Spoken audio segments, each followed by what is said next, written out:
State governor has been going through a lot since his election, and especially because of the some of the troubles from the People's Democratic Party. I remember that he has been having some issues with some cabinet appointments, and some people in the PDP said that for those of them who has been in the PDP, they should get more appointments, and he is saying those who came with him from the All Progressive Congress to support him, that they would also get appointments. So there's been a lot of confusion that the PDP and the governor has been really having. So a lot of things, because they believe that a percentage of some goodies should also come to them. But I think the governor believes that it has to be something that everyone should enjoy the dividend of democracy, whether you have been in the PDP or not. Those who are right for the jobs should be able to be, they should be the ones in position. And secondly, you know that there's something called loyalty. If a lot of people have been loyal to you, you cannot just walk into another party and decide to just pick anybody. you know those kind of things could actually, at the end of the day, you know come back to you. They can bounce back to you in the opposite direction. So he is really very careful on picking and appointing people in such very important position. But this has actually been causing a lot of confusion in the state. But I'll bring you more details. So stay tuned. Don't forget to like and share this video. And don't forget to turn on the notification bell so that you can get updated anytime we drop a new video. All right, guys, without further ado, let us get right into the details of this report. Yeah, it's been a year after Governor Godwin Obaseki won the keenly contested Edo State governorship election following his defection from the All Progressive Congress (APC) to the People's Democratic Party (PDP), where he secured a second term in office. The administration is yet to form its cabinet. The development, it was also guarded that, however, creating credibility challenges not only for the governor but also for the People's Democratic Party (PDP) as a major stakeholder who invested their wherewithal in the victory of the party, are anxious to know what fate awaits them under the Obaseki-led government. It is interesting to note that Edo State is no stranger to this occurrence, whereby cabinet formation by the ruling party is delayed, but the current development appears to portend grave consequences considering the circumstances that brought about Obaseki's victory and how many stakeholders put their political career at risk to support the incumbent. Recall that Obaseki had an irreconcilable crisis with his political mentor and former boss, Adam Tushomale, which led to him being deprived of a returned ticket. That crisis forced him to defect to PDP close to the governorship election last year. While the erstwhile ruling party is yet to recover from the fragmentation which emanated from the runoff to the 20, of the 2022 governorship election, it is now a reference point that the state has operated for about 4 years without a full complement of its lawmakers in the House of Assembly since 2019, and daily the hope of the remaining House of Assembly members loyal to Oshomole gets dimmer. Since Obaseki's rancorous re-election on the platform of the People's Democratic Party, the state is yet to form a cabinet, while the governor is accused of calling the bluff of party leaders who worked assiduously for his election.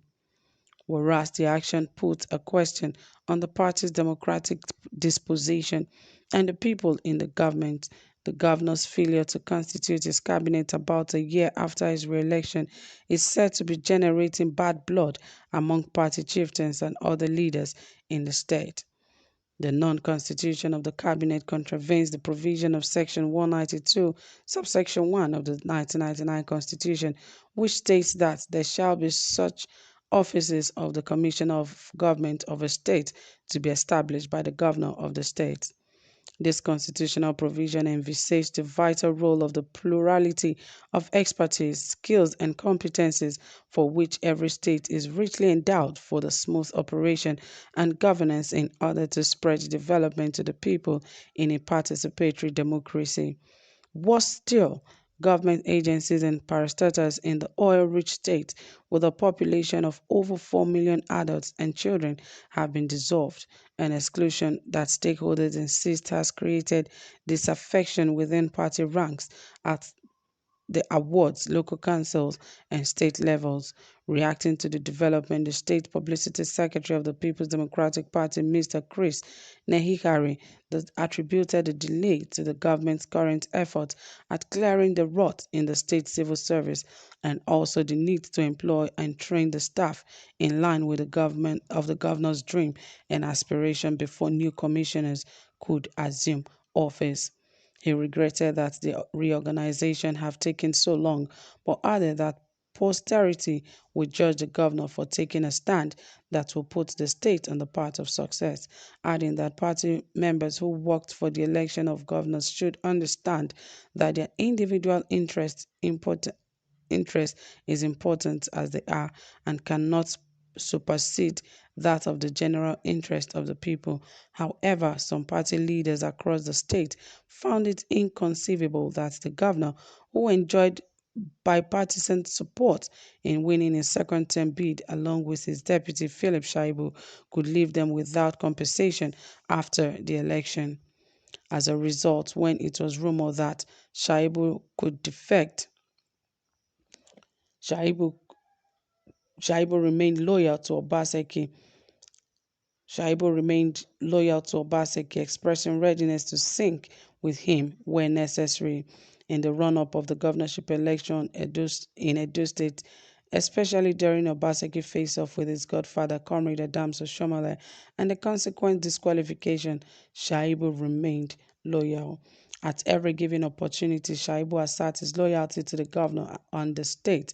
In one of such interviews, he said, Oshomole wanted me to join him, knowing that I was close to the then members-elect of the Edo State House of Assembly. This was because I spent 8 years as a member of the Edo State House of Assembly and about 18 months in the House of Representatives. I have goodwill among the lawmakers because of my own style. He wanted me to use that goodwill to remove the governor and succeed him. And I said no, because it is not in my nature to betray anyone. If I did not betray Shomele when I was NAN's president and he was NLC president, when I was offered money to get Nigerian students out of the planned strike then, and I did not betray him when I was chased with money and a plot of land in Maitama, Abuja, to support his impeachment when I was in the State Assembly, then I cannot betray my own governor.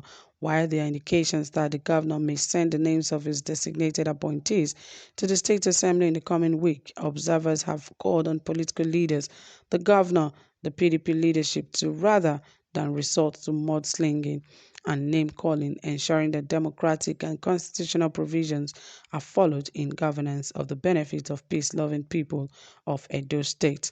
So it is really getting hot in Edo State, and I pray for the governor. So guys, that is it. Drop your comments. Let's hear from you, and also give this video a thumbs up. Do have a pleasant time. Bye for now.